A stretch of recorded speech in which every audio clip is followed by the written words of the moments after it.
ഉത്തരവിറക്കി അരവിന്ദ് കെജ്രിവാൾ. ED കസ്റ്റഡിയിലിരിക്കെയാണ് ദില്ലി മുഖ്യമന്ത്രി അരവിന്ദ് കെജ്രിവാൾ വീണ്ടും ഉത്തരവിറക്കിയത്.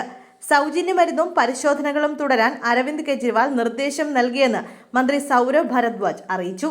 ദില്ലിയിലെ ജനങ്ങൾക്കൊപ്പം എക്കാലവും ഉണ്ടാകുമെന്നും അവരുടെ ആരോഗ്യം എന്നും പ്രഥമ പരിഗണനയിലെന്ന് കെജ്രിവാൾ അറിയിച്ചുവെന്നും സൗരഭ് ഭരദ്വാജ് പറഞ്ഞു. അതേസമയം അരവിന്ദ് കെജ്രിവാളിന്റെ അറസ്റ്റിനെതിരെ പ്രധാനമന്ത്രിയുടെ ഓഫീസ് വളഞ്ഞ് പ്രതിഷേധിച്ച AAP പ്രവർത്തകരും പോലീസും തമ്മിൽ സംഘർഷമുണ്ടായി.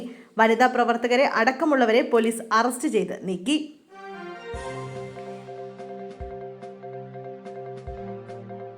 നഴ്സിംഗ് വിദ്യാർത്ഥിനി കടലിൽ മുങ്ങി മരിച്ചു. ആറാട്ടുപുഴ വലിയഴീക്കൽ സ്വദേശിനിയായ BSc നഴ്സിംഗ് വിദ്യാർത്ഥിനി തറയിൽ കടവ് പുത്തൻമണ്ണേൽ ജയദാസ് ലതാ ദമ്പതികളുടെ മകൾ ജയലക്ഷ്മിയാണ് മരിച്ചത്. 21 വയസ്സായിരുന്നു.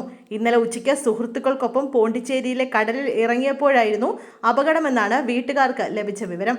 പോണ്ടിച്ചേരിയിലെ ജിപ്മർ കോളേജിൽ 1ാം വർഷ നഴ്സിംഗ് വിദ്യാർത്ഥിനിയായിരുന്നു ജയലക്ഷ്മി. സംസ്കാരം പിന്നീട്.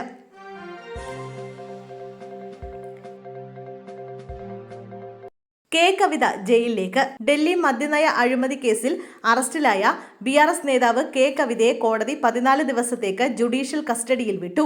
ED കസ്റ്റഡി കാലാവധി അവസാനിച്ച സാഹചര്യത്തിലാണ് കോടതി നടപടി.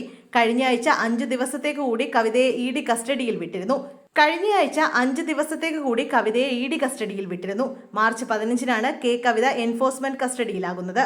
കവിതയുടെ അറസ്റ്റിന് പിന്നാലെ ഡൽഹി മുഖ്യമന്ത്രി അരവിന്ദ് കെജ്രിവാളും അറസ്റ്റിലായിരുന്നു. ഡൽഹി മദ്യനയത്തിന്റെ പ്രയോജനം ലഭിക്കാൻ ഡൽഹി മുഖ്യമന്ത്രി അരവിന്ദ് കെജ്രിവാളുമായും ആം ആദ്മി പാർട്ടി നേതാവ് മനീഷ് സിസോദിയയുമായും കവിത ഗൂഢാലോചന നടത്തിയെന്നും പകരമായി നേതാക്കൾക്ക് 100 കോടി കൈമാറിയെന്നുമാണ് ED ആരോപിക്കുന്നത്.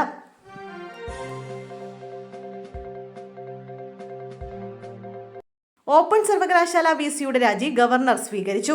ശ്രീനാരായണ ഗുരു ഓപ്പൺ സർവകലാശാല VC PM മുബാറക് പാഷയുടെ രാജിയാണ് ഗവർണർ ആരിഫ് മുഹമ്മദ് ഖാൻ സ്വീകരിച്ചത്. മുബാറക് പാഷ രാജിക്കത്ത് നൽകിയെങ്കിലും ഗവർണർ ആദ്യം സ്വീകരിച്ചിരുന്നില്ല. UGCയുടെ അഭിപ്രായം തേടിയ ശേഷമാണ് ഗവർണർ രാജി സ്വീകരിച്ചത്.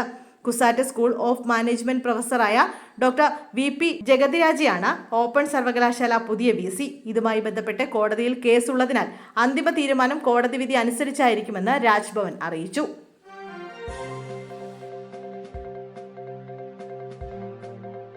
സംസ്ഥാനത്ത് ഉയർന്ന താപനില മുന്നറിയിപ്പ്. ചൂടിനിയും ഉയരുമെന്നതിനാൽ 10 ജില്ലകളിലാണ് കാലാവസ്ഥാ നിരീക്ഷണ കേന്ദ്രം മുന്നറിയിപ്പ് നൽകുന്നത്. തൃശൂരിൽ താപനില 40 ഡിഗ്രി സെൽഷ്യസിലേക്ക് വരെ ഉയരാൻ സാധ്യതയുണ്ടെന്നാണ് കാലാവസ്ഥാ നിരീക്ഷണ കേന്ദ്രം അറിയിക്കുന്നത്.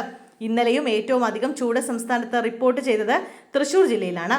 കൊല്ലം, പാലക്കാട് ജില്ലകളിൽ ഉയർന്ന താപനില 39 ഡിഗ്രി സെൽഷ്യസ് വരെയും, പത്തനംതിട്ട ജില്ലയിൽ ഉയർന്ന താപനില 38 ഡിഗ്രി സെൽഷ്യസ് വരെയും, കോട്ടയം, എറണാകുളം, കോഴിക്കോട്, കണ്ണൂർ ജില്ലകളിൽ ഉയർന്ന താപനില 37 ഡിഗ്രി സെൽഷ്യസ് വരെയും, ആലപ്പുഴ, മലപ്പുറം, കാസർഗോഡ് ജില്ലകളിൽ ഉയർന്ന താപനില 36 ഡിഗ്രി സെൽഷ്യസ് വരെയും ഉയരാൻ സാധ്യതയെന്ന് കേന്ദ്ര കാലാവസ്ഥാ വകുപ്പ് അറിയിക്കുന്നു.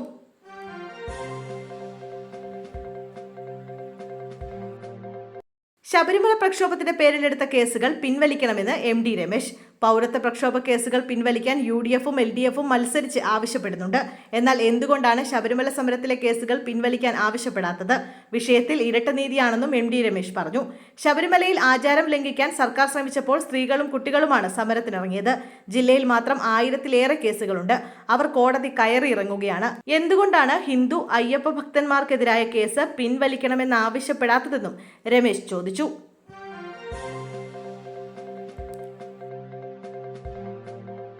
മുതിർന്ന മാധ്യമപ്രവർത്തകൻ BC ജോജോ അന്തരിച്ചു. 65 വയസ്സായിരുന്നു. തിരുവനന്തപുരത്തെ സ്വകാര്യ ആശുപത്രിയിൽ ചികിത്സയിൽ കഴിയവേ ഇന്ന് രാവിലെയാണ് അന്ത്യം. കേരള കൗമുദി ദിനപത്രത്തിൽ എക്സിക്യൂട്ടീവ് എഡിറ്ററും ഇന്ത്യയിലെ ആദ്യ വെബ് TVകളിലൊന്നായ ഇന്ത്യ പോസ്റ്റ് ലൈവിന്റെ എഡിറ്ററും MDയുമായിരുന്നു. പാമോലിൻ അഴിമതി രേഖകളടക്കം പുറത്തു കൊണ്ടുവന്നതും മതികെട്ടാൻ ചോലയിലെ കയ്യേറ്റങ്ങൾ പുറത്തെത്തിച്ചതും മുല്ലപ്പെരിയാർ കരാറിലെ വീഴ്ചകൾ പുറത്തെത്തിച്ചതുമടക്കം നിരവധി വാർത്തകളാണ് ജോജോ ജനമധ്യത്തിലേക്ക് എത്തിച്ചത്.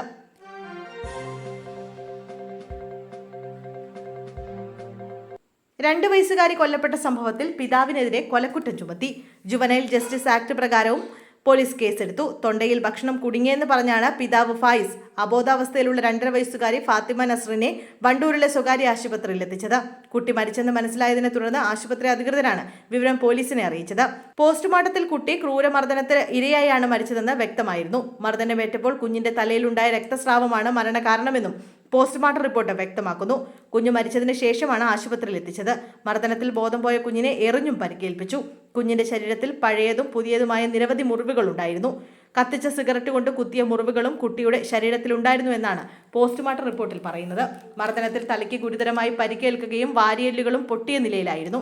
തലയിൽ രക്തം കെട്ടിക്കിടക്കുന്നതായും പോസ്റ്റ്മോർട്ടം റിപ്പോർട്ട് വ്യക്തമാക്കുന്നു.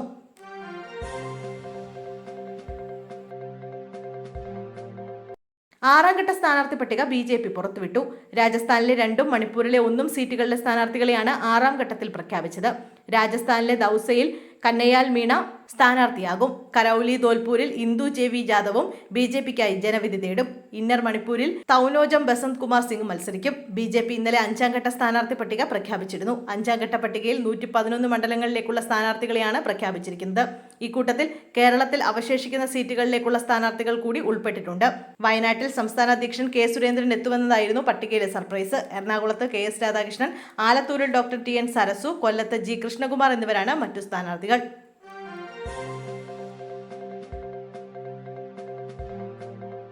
അന്വേഷണത്തിന് ഉത്തരവിട്ട മുഖ്യമന്ത്രി. സിദ്ധാർത്ഥിന്റെ മരണത്തിൽ കേസ് CBIക്ക് കൈമാറാനുള്ള ഉത്തരവ് വൈകിയതിൽ അന്വേഷണത്തിന് ഉത്തരവിട്ട മുഖ്യമന്ത്രി. ആഭ്യന്തര സെക്രട്ടറി അന്വേഷിച്ച് നടപടിയെടുക്കണമെന്ന് മുഖ്യമന്ത്രി ഉത്തരവിട്ടു. CBI അന്വേഷണം ആരംഭിച്ചിട്ടില്ല. അന്വേഷണം വഴിമുട്ടിയതിൽ ഭയമുണ്ടെന്ന് സിദ്ധാർത്ഥിന്റെ പിതാവ് പറഞ്ഞിരുന്നു.